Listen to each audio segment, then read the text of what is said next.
Dun, dun, dun, dun, dun, dun, dun, dun, dun. You did this to my nose! Bonjour, my freaky darlings, it's Benji here. I hope you're all doing okay. Sorry, I'm just moving the camera around a little bit for the heck of it.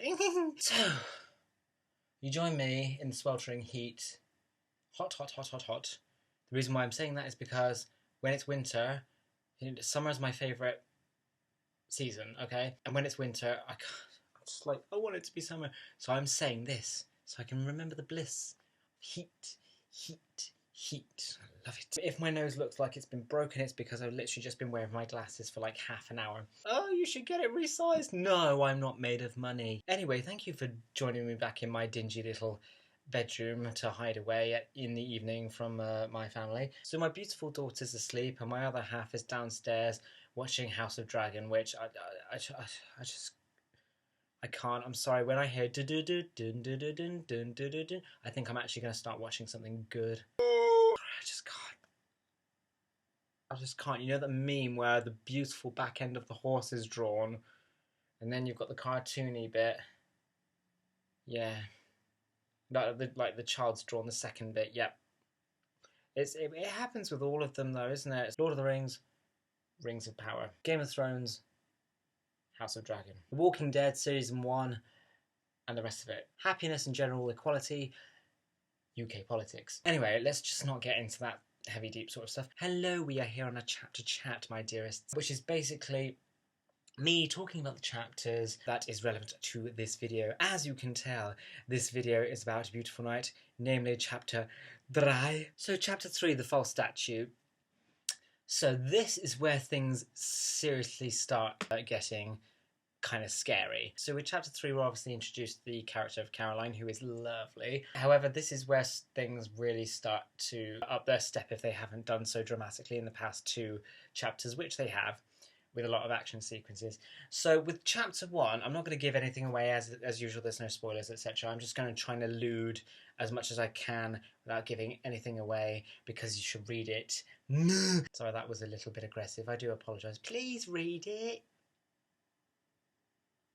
Please. So yeah, in chapter 1, there is, let's just say, an action sequence which takes up pretty much most of the chapter because I like to delve into it straight away, giggity. And nobody knows what on earth is going on in that respect. Like, it just seems like a normal, it just seems like a complete misunderstanding, but it's dangerous and they need to get away from it.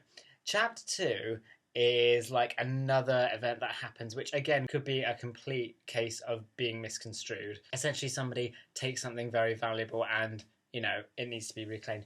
Chapter 3, something happens again. There is another attack. And now it is very, very obvious that our group, our heroes, whatever you would like to call them, are being targeted. And we don't know who the heck is targeting them. And it's pretty damn scary. I'm not being funny. We kind of all live pretty normal lives. If we gain some empathy and perspective here, if we're attacked twice and then for a third time, with people with weapons, I might add, and we find out, no, this is an actual targeted, calculated thing, you are going to be literally running for your life and like so paranoid. So obviously this is what's happening with our main characters, Derek, Skylar, and now obviously, like I said, introduced Caroline. Yeah, scary stuff. Sorry, apologies, I had some martini fizz a moment ago. Yes, alcohol gets me through things. So a few things about this chapter. Let's start with Derek, the main character, of course. So with Derek, he is really exposed in this chapter to the literal extent of Skylar's personality, his work, and what he is all about, and basically what the company is about as well. So it's a huge, great, big, eye-opening moment for him. Being introduced to Caroline as well, it never really goes well when Derek is introduced to a woman, because he is just so darn awkward and he can't help it. And he really makes Caroline feel very, very uncomfortable, even though he is the nicest person and she's the nicest person. I just thought, there's a scene in it where she's literally scooting away from him and frowning and cringing, where she is so uncomfortable and he is making her feel so uncomfortable, but he is not meaning to do that at all. There is no malicious intent for him to do so. and he's just so misunderstood. I just thought that was such an interesting scene of how two very good people that do good things in their lives all the time and have good intentions can really misunderstand each other. So yeah, there's that. I was really happy about, because it does work out in the end. And then obviously Derek is attacked for a third time, and it is serious, and that just makes him, like, his heart's going boom, boom, boom, as anybody's would, go into overdrive at the end of the attack. And he is now scared that this is a huge actual targeted thing. Who wouldn't be? Moving on to Skylar, obviously he's definitely in his element here. He's in his element. He is doing good, and that is what his life is all about. Makes a lot of money, and it goes somewhere good. That's rare, isn't it, nowadays? And then when the attack happens, for him, it's obviously the second time something's gone wrong. But in this chapter, it is obvious that it's a targeted attack. So, yeah, Skylar doesn't know what on earth to make of that. Like, obviously there is money, which is attractive to a lot of attackers. But other than that, why would someone want to attack Skylar? Why would someone want to attack their company? Why would someone want to attack his staff? Why? What's the motive? And then we are introduced to Caroline, the beautiful, lovely Caroline. Oh, she's so sweet. She has no qualms with speaking how it is, though, however.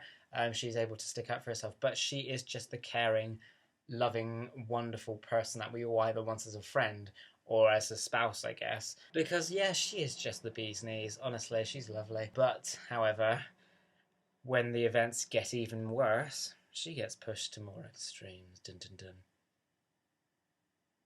You heard. So obviously why chapter 3 is called The False Statue is obviously to do with Skylar and his work. There is a little link to that in Machina Utopia as well.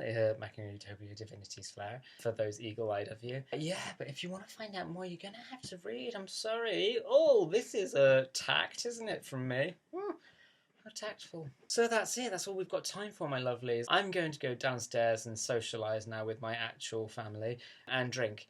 So I will see you soon. I love you so much. Have a beautiful time and a beautiful summer and general happiness and blah, blah, blah. I'm back after having my drink.